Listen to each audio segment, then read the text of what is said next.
Good morning बेटा। 11th class में बेटा आज हम नेक्स्ट चैप्टर स्टार्ट कर रहे हैं जिसका नाम है एटॉमिक स्ट्रक्चर। ठीक है, मोस्ट इम्पोर्टेंट चैप्टर हमारा ये मेन चैप्टर हमारा स्टार्ट होता है केमिस्ट्री में। इसके बारे में आपने 9th क्लास में पढ़ा हुआ है। ठीक है, तो सबसे पहले तो मैं आपको चैप्टर में इंट्रोडक्शन करवाता हूँ कि एटॉमिक स्ट्रक्चर, इसमें हम एटम के स्ट्रक्चर की बात करेंगे कि एटम का स्ट्रक्चर कैसा होता है और बहुत से हम बेसिक पॉइंट इस चैप्टर में हम पढ़ेंगे जो कि कंपटीशन पॉइंट ऑफ व्यू से काफी इंपॉर्टेंट हैं। ठीक है, तो मैं चैप्टर स्टार्ट कर रहा हूँ। तो बेटा इसमें सबसे पहले अगर हम चैप्टर की इंट्रोडक्टरी पार्ट की अगर हम बात करें, इंट्रोडक्शन की अगर हम बात करें तो इंट्रोडक्शन में हमारे पास अगर हम बात करें तो इंट्रोडक्शन में बेटा जैसे प्रीवियस क्लास 9th क्लास में आपकी चैप्टर पढ़ के आए हो एटॉमिक स्ट्रक्चर के बारे में, वहां पर आपने पढ़ा हुआ है डेल्टन एटॉमिक थ्योरी के बारे में, जॉन डेल्टन एटॉमिक थ्योरी के बारे में। ठीक है, इसमें आपने पढ़ा था कि matter is made up of extremely small particles that one is called atom. Matter जो है कोई भी एक पदार्थ जो वो छोटे छोटे पार्टिकल से बना होता है जिसको हम एटम बोलते हैं। ठीक है, वही एटम फर्दर फिर से एक स्मॉलेस्ट पार्टिकल्स का बना होता है। These are called subatomic particles. There are three subatomic particles present in the atoms. That one is electron, proton, and neutrons. ठीक है, इलेक्ट्रॉन, प्रोटॉन एंड न्यूट्रॉन्स। ठीक है, तो एटम में these are all three fundamental particles और subatomic particles, इनको हम subatomic particles of the atoms। ठीक है, या हम इसको फंडामेंटल पार्टिकल्स बोल सकते हैं। That one is fundamental particles. ठीक है, पार्टिकल्स। ठीक है, तो यहां पर हमारे पास बेटा इनकी सबसे पहले जो हम टॉपिक पढ़ेंगे that one is discovery of electron, proton and neutrons. किसने इनको डिस्कवर किया था? ठीक है, इलेक्ट्रॉन्स होते क्या हैं, प्रोटॉन्स क्या होते हैं और न्यूट्रॉन्स क्या होते हैं, और इसकी डिस्कवरी के बारे में बात करेंगे। तो इसके बारे में सबसे पहले तो हमारे पास डिस्कवरी ऑफ इलेक्ट्रॉन्स,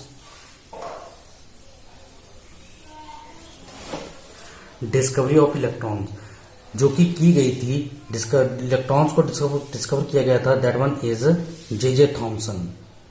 याद रखोगे, ये भी एक जनरल साइंस का ही क्वेश्चन बन जाता है। Who discovered electrons? Electron discover किए गए थे जे थॉमसन के द्वारा। जे थॉमसन ने इलेक्ट्रॉन्स को डिस्कवर किया था। ठीक है, तो इसमें कैसे वो डिस्कवर किए गए थे? तो उसने एक एक्सपेरिमेंट किया था जिसको उसने डिस्चार्ज ट्यूब एक्सपेरिमेंट कहा था। दैट इज डिस्चार्ज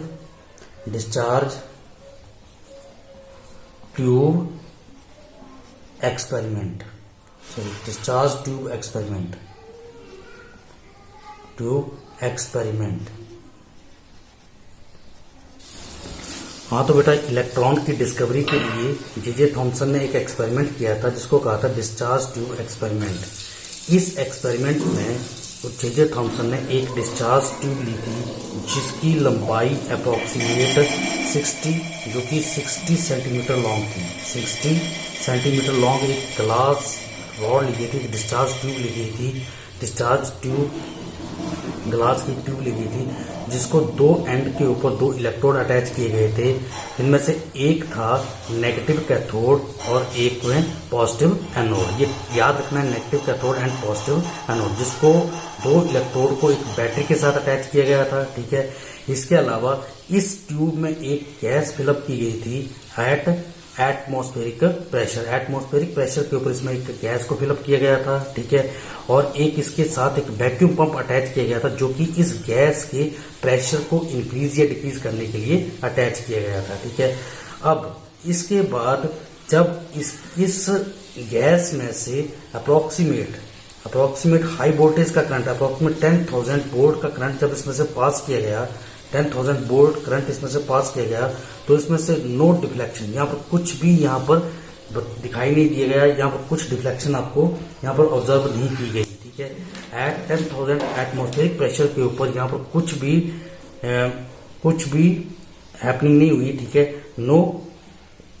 नथिंग, कुछ नहीं हुआ इसमें। ठीक है, पर जब इसमें क्योंकि हम जानते हैं कि gases are poor conductor of electricity, gases जो होती हैं वो गैस जो वो पोर कंडक्टर ऑफ इलेक्ट्रिसिटी होती है, पर इस गैस के जब हम प्रेशर को लो करते जाते हैं, ठीक है, सेकंड में फिर क्या किया गया कि इस गैस को जब 10,000 वोल्ट इलेक्ट्रिसिटी और 1 एटमॉस्फेरिक प्रेशर के ऊपर रखा गया, 1 एटमॉस्फेरिक प्रेशर के ऊपर देयर इज नो डिफ्लेक्शन, कुछ भी डिफ्लेक्शन इसके बीच में दिखाई नहीं दी गई, ठीक है। फिर उसके बाद इसी वोल्टेज वाले करंट के ऊपर जब प्रेशर को वैक्यूम पंप के हेल्प से डिक्रीज किया गया इस गैस के प्रेशर को, that is approximate 10⁻⁻², that is 1 mm तक प्रेशर को जब डिक्रीज किया गया, that is decrease the pressure about 1 mm, ठीक है। 1 mm तक जब प्रेशर को डिक्रीज किया गया तो यहाँ पर स्लाइटली थोड़ी सी डिफ्लेक्शन दिखाई देना शुरू हुई, ठीक है। और इसके बाद थर्ड स्टेप में जब और प्रेशर को इसके बीच में लो किया गया, दैट इज अप्रोक्सीमेट 0.01 mm और प्रेशर को जब इसमें डिक्रीज किया गया, दैट इज अप्रोक्सीमेट प्रेशर जो था वो हमारे पास 0.001, ठीक है, mm प्रेशर तक जब इसको डिक्रीज किया गया तो देयर इज उसके बीच में, उस डिस्चार्ज ट्यूब के बीच में एक ग्लो दिखाई दिया, एक डिफ्लेक्शन दी गई, जिसमें से एक कैथोड से एनोड की तरफ, नेगेटिव कैथोड से एनोड की तरफ एक रेज पास करती हुई दिखाई दी गई, ठीक है, जिनको बाद में एक नाम दिया गया, that one is called cathode rays, जिनको कैथोड रेज का नाम दिया गया, ठीक है। तो आप लोग याद रखो, कैथोड रेज जो थी कैथोड इलेक्ट्रोड से ओरिजिनेट हुई थी, जो कि हाई वोल्टेज के ऊपर, that is at high voltage, ठीक है, हाई वोल्टेज, ठीक है, वोल्टेज अबाउट 10,000 वोल्टेज तक करंट पास किया गया इसमें, ठीक है, 10,000 वोल्टेज करंट तक जब इसमें पास किया गया, ठीक है, तो इसमें से आपके पास प्रेशर को लो करने के ऊपर, प्रेशर जैसे वैक्यूम पंप के हेल्प से प्रेशर को लो करते गए, ठीक है, तो इसमें से एक डिफ्लेक्शन दिखाई दी गई, और वो डिफ्लेक्शन जो थी वो एक ग्लो करंट इसके बीच में दिखाई दिया। वो ग्लो करंट जो था वो एक रेज ओरिजिनेट हो रही थी, जो कि कैथोड से एनोड की तरफ पास कर रही थी, ठीक है। उन्हीं रेज को कैथोड रेज का नाम दिया गया था, ठीक है। अब ये जो कैथोड रेज थी, इनकी कुछ एक प्रॉपर्टीज आती है इसमें, that is properties of cathode rays. तो आगे मैं आपको बता रहा हूँ, दैट इज प्रॉपर्टीज ऑफ। अब सबसे पहले तो हमारे पास होता है ये, आगे फिर ये देखा गया कि ये कैथोड रेज ओरिजिनेट कहां से हुई, what is the origin of that cathode rays, that is origin of cathode rays. In cathode rays का ओरिजिन क्या था, कैसे ओरिजिनेट हुई थी, ठीक है। तो जब यहां से रेज निकली, ठीक है, तो गैस पार्टिकल जो थे वो ग्लास बॉल के साथ कोलाइड किए, ठीक है, उनकी बम्बार्डमेंट हुई ग्लास बॉल के साथ, ठीक है, और उनकी बम्बार्डमेंट के कारण, उनकी कोलिजन्स के कारण उनके बीच में एक नेगेटिव चार्ज पार्टिकल थे जो कि वहां से निकले, ठीक है, और कैथोड से एनोड पॉजिटिव चार्ज पार्टिकल की तरफ मूव करना शुरू कर दिया उन्होंने, ठीक है। तो उनका bombardment of the glass, origin of cathode rays था, that is bombardment of the gas particles with the ball of the containers, ball of the discharge tubes, ठीक है। डिस्चार्ज ट्यूब की दीवार के साथ उसका कोलिजन हुआ, आपस में वो पार्टिकल्स कोलाइड किए, और कोलाइड करने पर उनके बीच में से एक नेगेटिव चार्ज पार्टिकल ओरिजिनेट हुआ, और नेगेटिव चार्ज पार्टिकल कैथोड से एनोड की तरफ मूव करना शुरू कर दिया, ठीक है। तो इसी तरह से ये जो कैथोड रेज थी, इनकी कुछ एक प्रॉपर्टीज आती है, that is properties of cathode rays, properties of cathode rays, ठीक है। ये जो कैथोड रेज हैं, दैट इज इनकी कुछ 4-5 प्रॉपर्टीज हमारे पास बनती हैं इसकी, ठीक है। तो इनकी प्रॉपर्टीज में सबसे पहली प्रॉपर्टी जो इसकी आती है, ये रेज जो हैं वो नेगेटिव चार्ज कैरी करती हैं, ठीक है, दे कैरी नेगेटिव चार्ज, क्योंकि ये नेगेटिव कैथोड से पॉजिटिव एनोड की तरफ मूव कर रही थी, तो इसके लिए that's why these raise carry negative charge, they carry negative charge, इनके ऊपर नेगेटिव चार्ज आता है, ठीक है। दूसरी प्रॉपर्टी थी इसकी कि ये रेज जो थी, इनके पाथ में अगर कोई एक ऑब्स्टेकल रखा जाए, कोई भी एक चीज रखी जाए, तो वहां पर वो बाउंस बैक हो जाती थी, तो वहां से पीछे की तरफ रिफ्लेक्ट हो जाती थी। That mean these raise travel in a straight path, ठीक है। तो they travel in straight path, वो स्ट्रेट पाथ में ट्रेवल करती थी, स्ट्रेट पाथ, ठीक है। तो स्ट्रेट पाथ में ट्रेवल करती हैं, ठीक है, and they carry negative charge, ठीक है। तो इसके अलावा दीज रेज, ये रेज जो थी, इनका एक मटेरियल नेचर था। देखो, रेज का 2 तरह का नेचर होता है, एक वेव नेचर होता है और एक पार्टिकल नेचर होता है, ठीक है। इनके रास्ते में अगर कोई एक हल्की कोई चीज रखी जाए, जैसे फैन को रख दिया तो फैन रोटेट करना शुरू कर देता था, ठीक है, जो कि इसके पार्टिकल नेचर को या इसके मटेरियल नेचर को बताता है, ठीक है। तो they have these rays have made up of material particles, that is these rays made up of material particles। ये material particles की बनी होती है, जिसके कारण इनका पार्टिकल नेचर होता है, ठीक है, material particles, ठीक है। तो these rays made up of material particles, ठीक है। इसके अलावा they carry negative charge, travel in straight path, ठीक है। एंड नेक्स्ट इसका एक इफेक्ट आता है, दैट वन इज इनके पाथ में कोई भी चीज रखती थी तो उसके ऊपर हीटिंग, मतलब वो गर्म होना शुरू हो जाती है, हो जाती थी, तो दे प्रोड्यूस हीटिंग इफेक्ट, उनका हीटिंग इफेक्ट प्रोड्यूस होता है, दैट इज हीटिंग इफेक्ट। अगर किसी रेज के पाथ में अगर कोई, जैसे हम इलेक्ट्रिसिटी को अगर देखो तो इलेक्ट्रिसिटी वायर में जब पास करती है, जब इलेक्ट्रिक बल्ब में जाती है तो इलेक्ट्रिक बल्ब थोड़ी देर बाद वो गर्म हो जाता है, तो जिसके कारण उसका हीटिंग इफेक्ट प्रोड्यूस होता है। तो ये रेज भी जहां से पास करती थी, ठीक है, तो ये हीटिंग इफेक्ट प्रोड्यूस करती थी, ठीक है।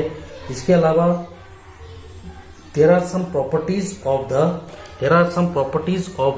Cathode rays, these are some properties of the cathode rays. अब ये जो नेगेटिव चार्ज पार्टिकल, जो कि इलेक्ट्रॉन्स, जो कि गैस पार्टिकल्स इसके बीच में थे, उनके एटम से प्रोड्यूस हो रहे थे, ठीक है, ओरिजिनेट हो रहे थे, तो उनके बीच में, एटम्स के बीच में एक, यहां से कंक्लूजन ये निकलता है कि एटम के बीच में एक चार्ज पार्टिकल लाइज करते हैं, जो कि नेगेटिव चार्ज कैरी करते हैं, and these charge negative charge particle are called electrons, उनको इलेक्ट्रॉन्स का नाम दिया गया। These negative charge particles are called electrons, ठीक है। तो इलेक्ट्रॉन्स को हम कैसे डिस्कवर कर सकते हैं? तो हम बोल सकते हैं an electron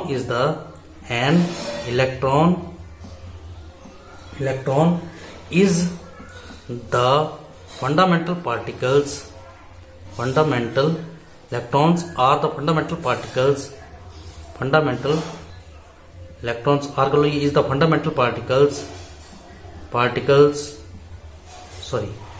fundamental particles which carry one unit negative charge, which carry one unit negative charge, जिनके ऊपर नेगेटिव चार्ज आता है, and has mass equal to the mass of 1000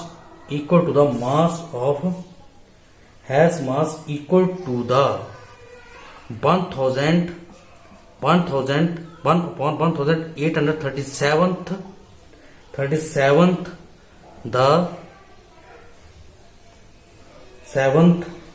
the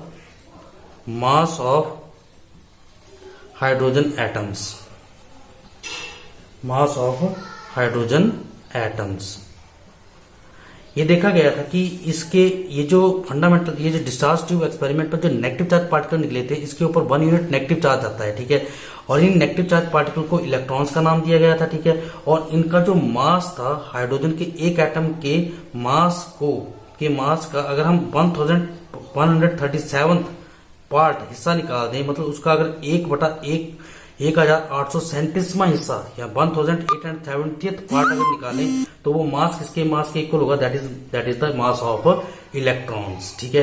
तो बेटा ये जो था, ये हमारा टॉपिक था आज, जिसका नाम था that is discovery of electrons, ठीक है, जिसमें आपने पढ़ा, मैं कंक्लूड कर रहा हूं अपनी बात को, तो आज के टॉपिक में आपने पढ़ा that is fundamental particles of atom, that one is electron, proton and neutrons, and discovery of electrons which is made by J.J. Thomson, and उसने एक एक्सपेरिमेंट किया था जिसको डिस्चार्ज ट्यूब एक्सपेरिमेंट के नाम से कहा गया था, ठीक है। तो इसके लिए इसने एक डिस्चार्ज ट्यूब एक्सपेरिमेंट में एक ग्लास ट्यूब ली थी, ठीक है, जिसको बीच में गैस डाली थी, ठीक है, और 2 इलेक्ट्रोड सेट किए थे, ठीक है, और उसने हाई वोल्टेज करंट जो उसमें से पास किया गया था एट डिफरेंट प्रेशर्स, और लो प्रेशर्स के ऊपर उस गैस में से रेज पास करना शुरू हुई थी, जिनको कैथोड रेज का नाम दिया गया था, and there are some properties of these cathode rays, ठीक है। These negative charge particles are called electrons, ठीक है। तो बेटा ये आज का टॉपिक था हमारा, ठीक है, इसको अच्छे ढंग से नोट्स बनाओगे, okay, thank you, have a nice